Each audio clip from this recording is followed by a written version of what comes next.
Something that happened on a podcast yesterday that I think is worth your hearing. Draymond Green was talking about which of his teammates he expects to step up in this big spot tonight, including himself. I want you to listen to this closely and pay particular attention to a name that doesn't get mentioned. So that's our goal. Clay will play better. I have no doubt in my mind I'll play better. Steph had an incredible game. Expect more of the same or even more from him. And everybody else will play great. Moses Moody's been giving us great minutes. Dante gave us some good minutes last night. GP gave great minutes. Loon, when Loon's in there, he's giving great minutes. Wiggs was aggressive. Listen, I'm living with it. And we just didn't make the plays we needed to make down the stretch to win the game. So yesterday we had a conversation about what's going on with Jordan Poole. He had an offer in the game.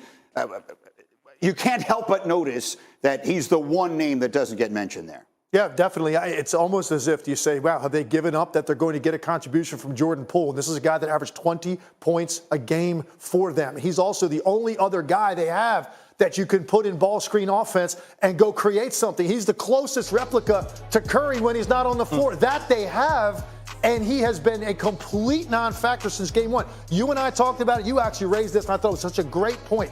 To what extent has he been affected by the backlash that he got at the end of game one with the decision to take that shot? And you can debate whether you think that was a good shot or not all day long. That's not the point. The point is the fallout from it, regardless, was universally pretty much condemnation for that decision. Yeah. And for a young player now that you desperately need to continue to play better, even if your teammates support you, Kerr supports you, all publicly saying the right things, the vibe in the locker room feels different to Jordan Poole from that point on. And there's been other issues with him along the way as well. So now, does he feel almost like an outcast or separated from the team in some way where he can't mentally go get himself right to do what he needs to do? Because they desperately need his offense. But him not mentioning him, maybe that is. They've given up that they're not going to get that contribution. What do you think, Jay? I don't see him as part of this core. The thing you love about Steph's teams is that they've been egoless, right? And it all starts up top. And you're seeing a guy who got paid this offseason,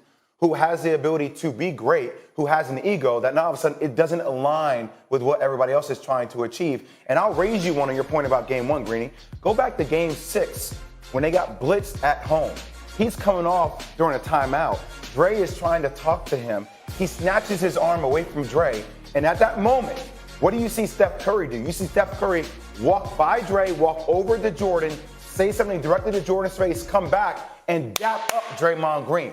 Right? So to me, best players lead scenarios. And to me, that set a tone like, hey, look, in game 7, that great speech that we heard about Steph having in the Athletic. Yeah. Hey, if you don't want to be here, don't get on the bus. Who do you think he was talking to? Kuminga and Jordan Poole. Those two players who have issues with their playing time. Can I make one last point on this? Yeah. Because it's so important, and I think most players feel this way. I always felt like the people that I was accountable to at the top of the list, without question, were the people sitting next to me in the locker room. It wasn't my family or the media or the fans or anybody. It was the guys in the locker room. I was accountable to them. That's where Jordan Poole right now needs to get his mind. Regardless of everything that's going on, you can still have an impact in this series because you're talking about winning a home game. Now you've got down to 2 games, win a road game, and now you got a game 7, right? But you have to take it one at a time. Get your mind in a place that you're accountable, regardless of everything that's happened. For this game, be accountable to the guys in that locker room because they need you to show up. And they're going to give him an opportunity. He's going to go into games just like he always does. Now, that leash might be short with Steve Kerr now, but he's going to get that opportunity. If he's in the right frame of mind, he can still impact the series. Quickly, who wins tonight? Game 5 in San Francisco. Golden State. Golden State doesn't. Yeah, I think the Warriors win tonight. All right, we will see. Jay Will, KJM, ESPN Radio, coast to coast. You're on KJM, ESPN Radio. Yo. Let's go. Morning. What up, man? Yo, Jordan Poole definitely got a beat with Draymond Green. You can't just punch somebody in the face. Or Rebecca, where are you coming from, man? You run to the phone? 100% ran to the phone. No, you know the first time I got through, you know I run the 4-3 and the 40 key. You know how I do.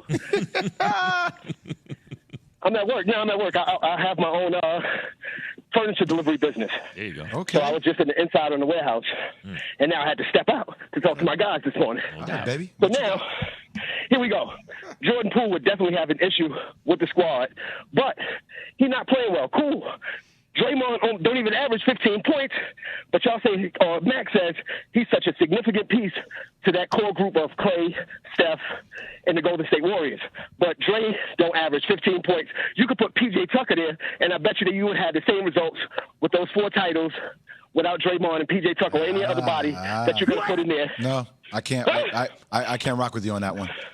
Can't. So I appreciate the call. I can't rock with you on that one. What? Dre's passing ability is elite. Like he was the point forward before the point. Like he played such a pivotal role, and I respect P.J. Tucker more than anything.